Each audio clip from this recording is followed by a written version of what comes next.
자, 이제 파트 2 에서부터는 이제 저희가 뭘 좀 하게 되냐면, 데이터베이스 같은 경우는 이제 날짜가 있잖아요. 날짜와 시간이 있는데, 뭐 등록 시간, 이제 기본적으로 데이터베이스에 테이블을 만들면 기본적으로 이 레코드죠. 이 레코드가 등록된 시간과 최종 수정된 시간 정도는 항상 컬럼으로 이제 만들어서 기록을 하는 게 이제 일반적입니다.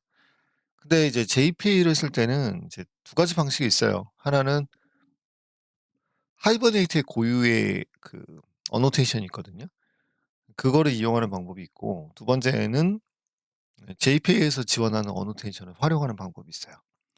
그래서 이제 사실 저는 개인적으로는 하이버네이트의 어노테이션을 많이 써 왔던 사람인데, 최근에는 이제 대부분 JPA 어노테이션을 많이 이용들을 하시는 것 같아요.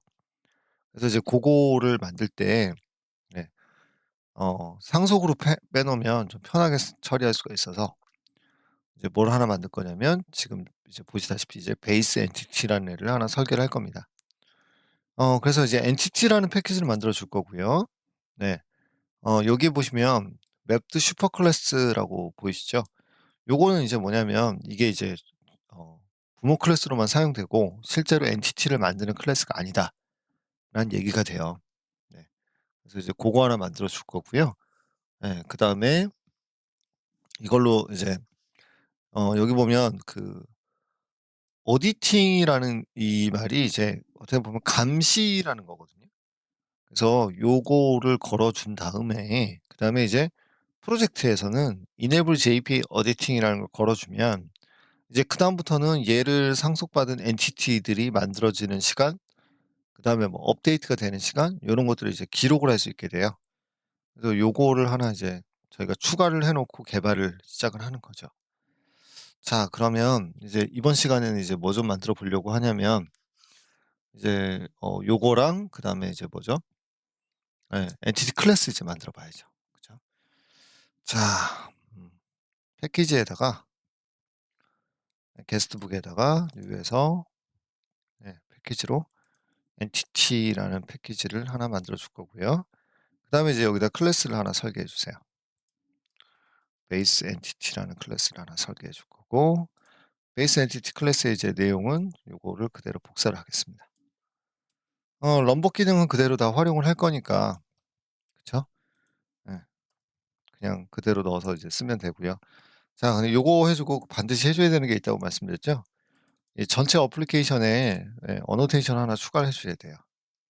enable JPA 어디팅이라는 이 어노테이션을 추가해 주셔야지만 동작이 가능해집니다. 예.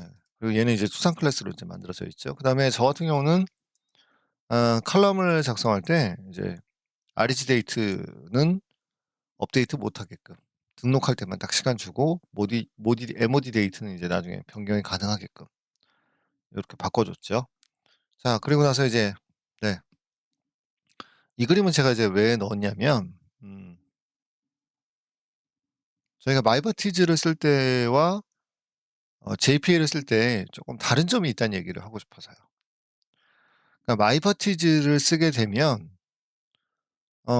실제로 이제 어떤 객체를 전달해요. 저희가 파라미터로 뭐 객체를 전달하게 되면 그 객체에서 내용물을 뽑아 가지고 SQL로 만들잖아요. SQL에서 사용을 해요. JDBC로 사용을 하고 그걸로 끝나요, 이 객체의 용도는. 반대로 이제 데이터베이스에서 조회를 하게 되면 그냥 SQL문이 조회가 되는 거고, 그 SQL에서 가져온 결과 데이터를 객체화시켜서 전달하죠. 반면에 이제 JPA는 얘기가 달라요. JPA는 조금 조심하셔야 되는 게 뭐냐면, 지금 보시다시피 마이버티즈는 여기서 전달되는 객체들이 같지 않거든요. 근데 JPA는 여기서 전달한 객체를 여기다 넣어 주면 퍼시스턴스 컨텍스트라는 곳에서 얘가 보관을 하고, 그쵸? 저희가 통신하는 건 얘랑 통신을 하지 DB랑 통신을 하진 않아요. 그러니까 메모리를 다룬단 말이에요. 그리고 이제 줄 때도 동일한 애를 주게 돼요. 그래서 이게 앞쪽까지 흘러나가게 되면 쪼끔 리스크가 있을 수 있다라는 거죠. 그래서 이제 제가 이제 책에서는 이제 두 개를 분리하려고 합니다. 자, 이제 이 얘기를 좀 드리고 싶었어요 사실은. 예. 그리고 나서 이제 저희는 이제 뭐 좀 설정해 줄 거냐면 이제 드디어 엔티티 클래스부터 만들어 줄 거죠. 엔티티 클래스 만들어 줄 거고 그다음에 이제 쿼리 DSL을 이용할 건데요. 쿼리 DSL 말고도 동적 쿼리를 처리할 때 주쿠 같은 거 있어요. 주쿠도 굉장히 괜찮거든요. 그래서 요거를 이용하는 방법이 있는데 이제 국내에서는 쿼리 DSL이 되게 인기가 좋아요. 예, 그래서 이제 국내 실정에 좀 맞게 하려고 합니다. 이제 쿼리 DSL을 만들어 주면 이제 별도의 q 도메인이라는 클래스가 생성이 되고 이제 얘를 이용해서 처리를 하게 돼요. 자, 뭐 백문이 불여일견이니까 한번 만들어 보겠습니다. 일단 게스트북이라는 엔티티 클래스를 만들어 줘야 되겠죠. 근데 이제 이걸 만들 때 시간을 같이 해 주고 싶잖아요. 그러니까 이제 베이스 엔티티를 상속을 받아서 만들어 주는 거죠. 네, 그래서 요 클래스를 그대로 제가 복사를 해서 여기다가 클래스로 만들겠습니다. 이름은 지금 보니까 게스트북이죠. 대소문자 조심할게요. 네, 소문자죠. 그래서 그냥 일단 아이고 너무 과하게 추가했군요. 일단 추가를 해줄 거고 나머지는 이제 임포트죠 뭐. 그죠?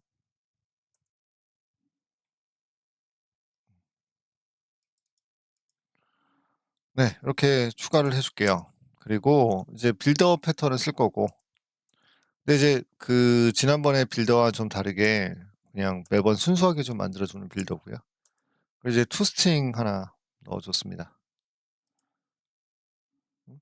제가 클래스 이름 뭐 하나 뭐 하나 잘못 준 게 있을까요?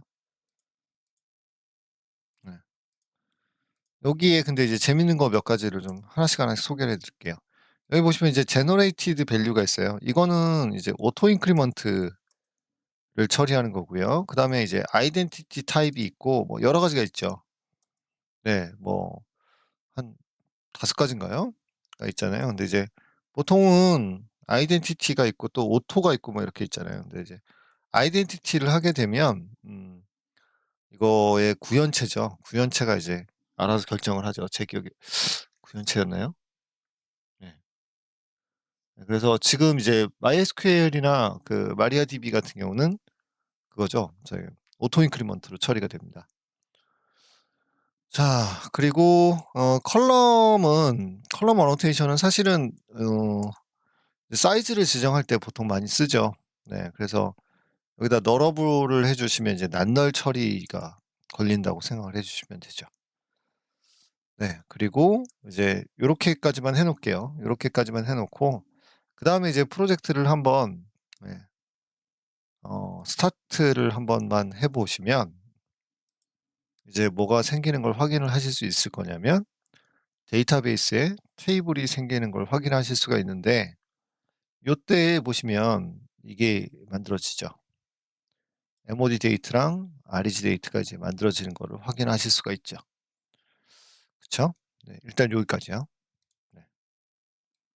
여기까지 일단 한번 네, 이렇게 만들어 줬고요. 그다음에 이제 여기에 맞게 이제 저희가 이제 뭘 만들어 줘야 돼요? 이제 테스트 코드를 만들어서 진행을 해 주면 됩니다.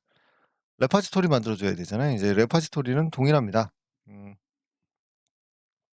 여기다가 레파지토리라는 패키지를 하나 정의를 하시고 뉴에서 그다음에 여기다가는 게스트북 레파지토리라는 인터페이스를 하나 정의하시면 되겠죠? 네. 근데 이제 이때 뭘 상속받죠? JPA 레파지토리. 네. 네. 그리고 익스텐즈에서 JPA 리파지토리 상속받으시면 되고 여기는 이제 게스트북이 들어갈 거고 그다음에 게스트북에는 롱 타입을 쓸 거니까요. 이렇게 들어가겠죠. 네. 요걸로 끝났죠. 네. 그다음에 이제는 쿼리 DSL 설정이 들어가요. 이 쿼리 DSL은 예. 요 사이트에 있는 거거든요. 요거를 쓰는 건데 이 중에서 이제 저희가 보는 거는 당연히 JPA 쪽이겠죠. 네. 여기에 설명을 보면 지금 보시다시피 메이븐으로 설명이 나와요. 네. 그래서 이제 그래들로 사용을 하시려면 약간 설정을 좀 조정을 해 주셔야 됩니다. 예. 그래서 저희가 책에서 이제 소개해 드린 것처럼 예 약간은 좀 조정을 해서 사용을 해 주셔야 돼요. 잠시만요. 다시 한번 열어 드릴게요.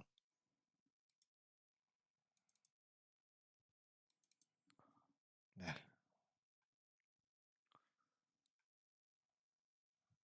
네. 우선은 여기 그 build.gred 파일을 열어 주셔야 돼요.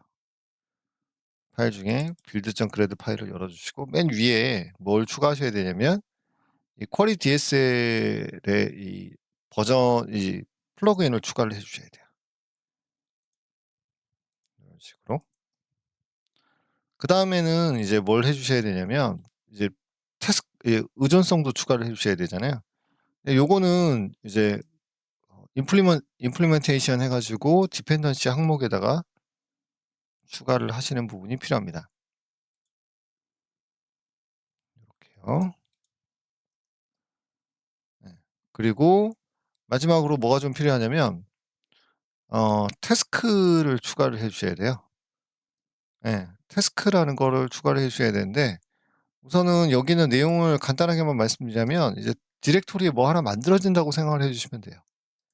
그래서 이 테스트가 끝나고 난 다음에 요거를 추가를 하신 다음에 메이븐 지금 그래드를 업데이트를 한번 해 주시면 요렇게 지금 화살표가 나오는 거 보이시죠? 그러니까 이 태스크가 하나 추가된 거예요. 그리고 이제 여기 태스크 항목에 보시면 쿼리 DSL이라는 애도 보이시고 그다음에 이제 other에 보시면 이제 쿼리 DSL 자바 뭐 이런 것들이 이제 눈에 띄기 시작합니다. 네, 그래서 여기 컴파일 쿼리 DSL 같은 거를 한번 딱 실행을 한번 해 봐 줄게요. 설정은 요게 다예요. 네. 이거를 설정해서 돌리고 나면 빌드 밑에 제너레이티드 밑에 쿼리 DSL이라는 폴더가 생성이 될 거고요. 그리고 그 안에 예 엔티티 패키지에 있는 엔티티와 관련돼 있는 애들이죠. 걔네들이 이제 생성이 돼요. 네. 그래서 이제 요거를 이제 변경을 하게 되면 그러니까 이거는 q 도메인 클래스라고 부르거든요.